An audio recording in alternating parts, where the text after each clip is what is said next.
François Hollande fête les 3 ans jour pour jour de son élection à la présidence. À cette occasion, le chef de l'État doit retrouver 8 jeunes de 20 à 25 ans pour un débat ce soir à 17h.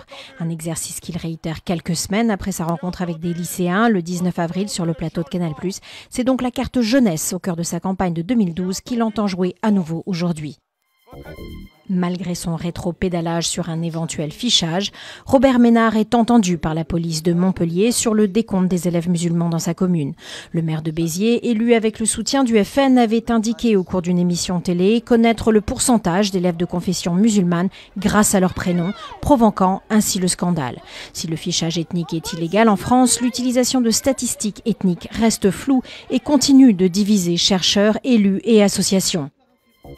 Le copilote de l'avion Germanwings aurait débuté une descente contrôlée infondée lors du vol aller entre Düsseldorf et Barcelone. C'est ce que révèle le quotidien allemand Bild, citant des sources proches du dossier. Le bureau français d'enquête et analyse doit présenter ce matin un rapport préliminaire sur le crash de l'A320 provoqué par le jeune Andreas Lubitz, qui avait fait 150 victimes le 24 mars dans les Alpes françaises.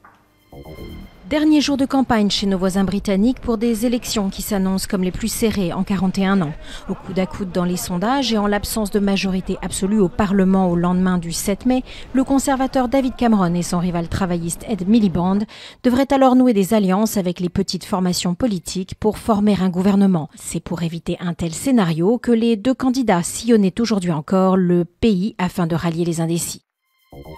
Une île mystérieuse, des déesses, des rites de passage à l'âge adulte, une rencontre amoureuse. Voici la trame d'Amaluna, dernier spectacle de la fabuleuse troupe du Cirque du Soleil, venue entamer sa tournée européenne à Madrid en Espagne. Le cirque voltigera ensuite à Bruxelles avant de se rendre à Paris début novembre.